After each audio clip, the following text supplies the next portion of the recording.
Hi everyone, my name is Jeff Moncrief. I'm a Stealthwatch Cloud Consulting Systems Engineer, and this video is meant to be a high-level demo on how to position and introduce initially to a customer the Stealthwatch Cloud solution. So the first thing that we want to do is access Stealthwatch Cloud. The way that we do that is via dcloud. So if you go into dcloud, just search for Stealthwatch Cloud. You will see that we've got an option here for Cisco Stealthwatch Cloud V1 Instant Demo. That is the always-on instant demo, and it relays you out to a dedicated Stealthwatch Cloud portal in AWS that is always on. It has a very predictable data set in it. It has both replay data as well as real-time traffic from a couple of different sensors and labs, but it will be a consistent, reliable source for you to always demo to customers.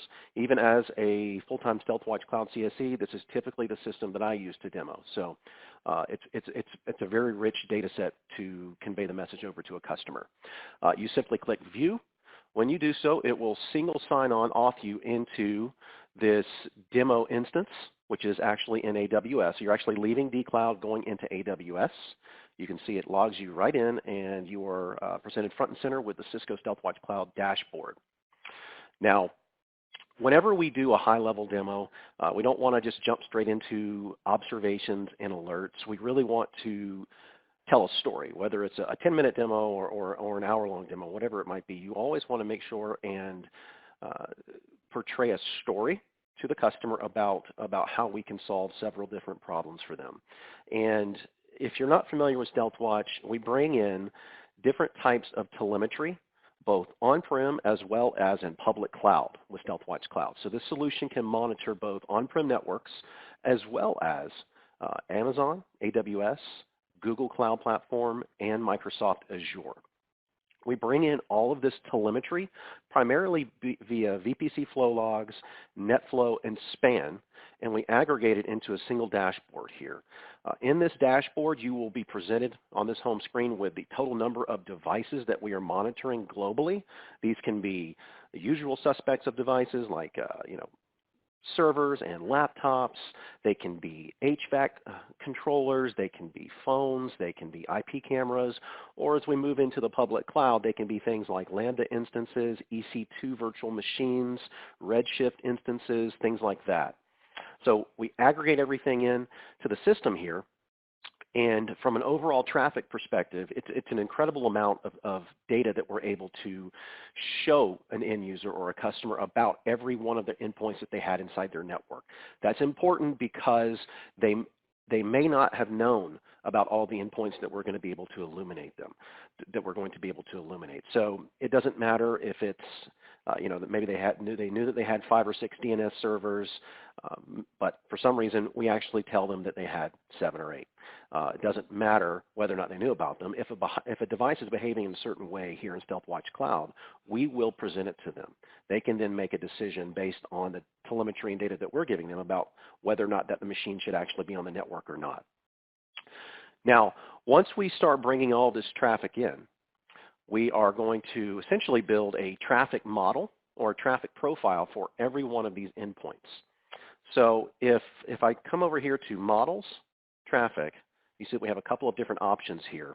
You will see that we are going to give them 100% accountability for every IP address that's being used inside their network. All right, again, known or unknown. You cannot hide from the network. That's important to convey to the customer. We do not care about endpoint protection. We're not concerned about whether or not this traffic ever traverses a firewall. If it ever touches the network, no matter how deep down into the access layer it may be, we will see it, we will start profiling it, and we will let the customer know about that device. So you can see here a list sorted by total traffic, highest to lowest, that in this demo environment we have 2,705 IPs that we're watching. More importantly, from an InfoSec perspective, though, we're able to give the customer full accountability for every single port and service or service protocol that's being used inside their network. So inevitably, we're going to see lots of NetBIOS and SMB and RPC traffic in a Windows network. We're going to see things like SSH and 443, but we're also going to be able to illuminate things that they may not have known about, things like clear text protocols, FTP, Telnet, maybe VNC, maybe 3389 being used in and out of their egress points.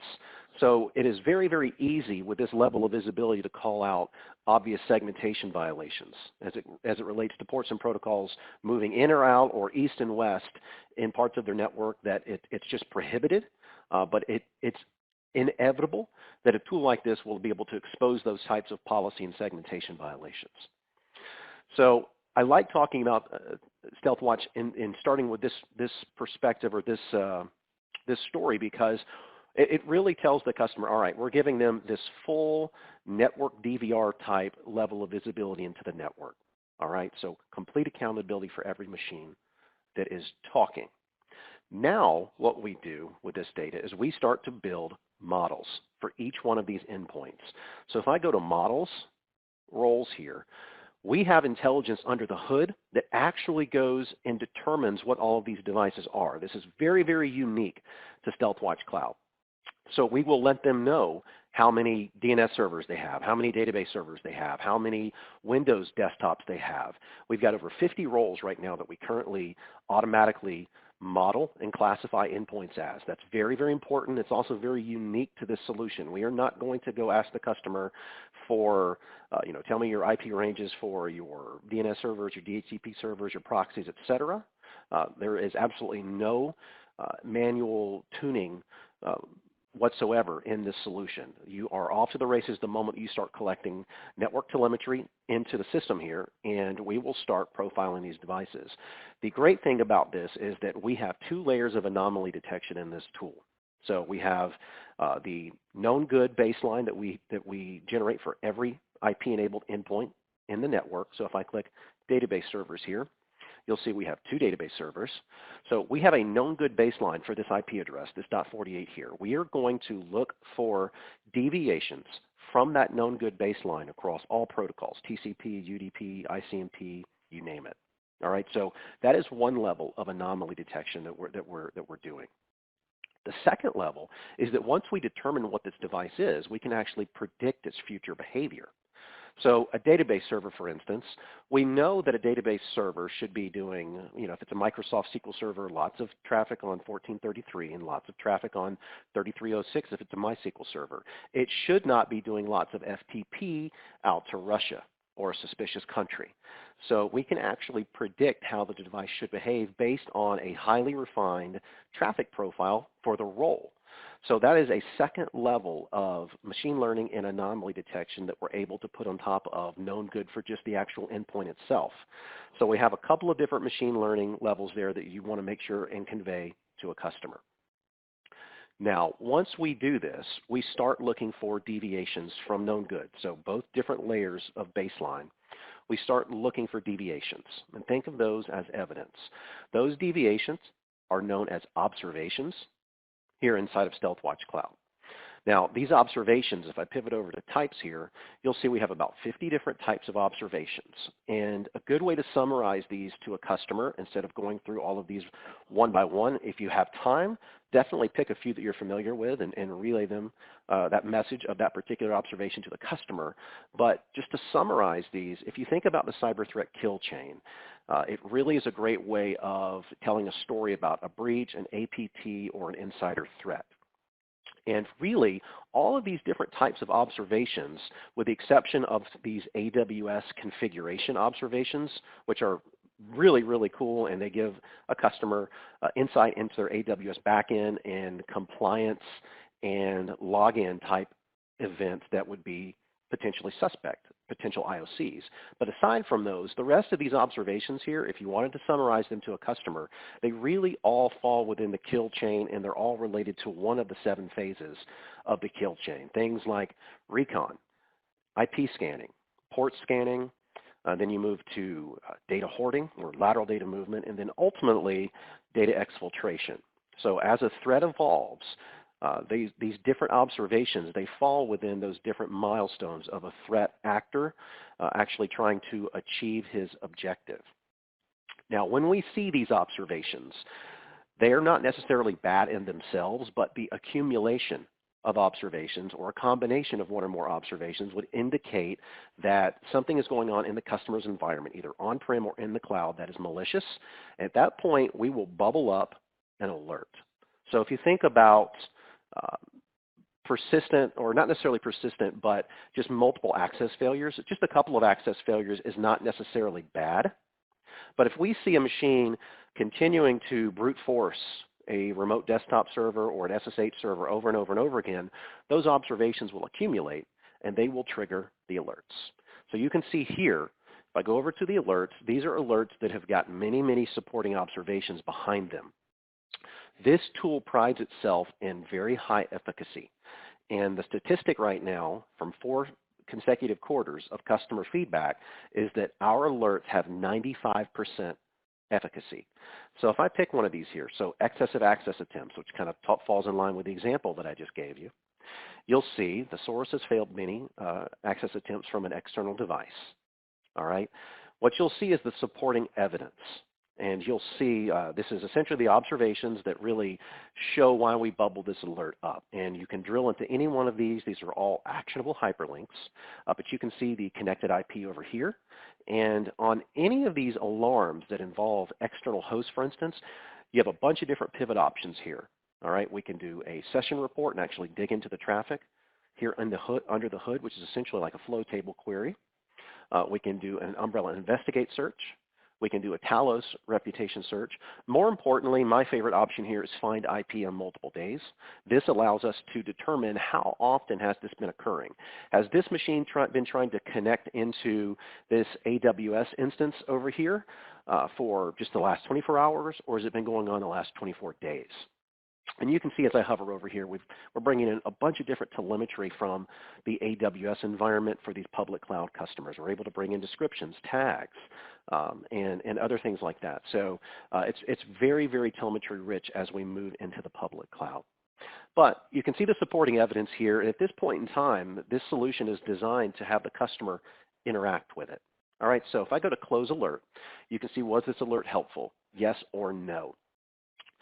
So I mentioned that statistic. This is where that statistic comes from. 95% of customers, because this goes straight to engineering, click yes. That is huge. Very, very high efficacy. It's almost unbelievable, but it is true. You want to make sure and relay that message to your customers, all right, so that when we do bubble up an alarm, it is actionable, and it means the customer needs to take a look because we have very high confidence that there's a problem. And of course, these alarms are meant to be interacted with. You can snooze it either forever or temporarily to kind of, it's almost like user-assisted tuning. And you can whitelist either permanently or for a temporary period of time. You can also assign these alerts to individual users. At that point in time, they will get an email. They can log in. They can then enter in, their notes about how they triaged it. They can resolve it. They can comment, and you can actually have somewhat of a workflow for triage for incident response here. You would then close the alert, move on to the next one, and then triage all of these alarms out. Now, the last thing I want to point out is that's great that we have all these high efficacy alerts, but what next? Customers like, they want to be automatically notified. They want to know what their options are there. So you always want to make sure and position our services and webhooks capability.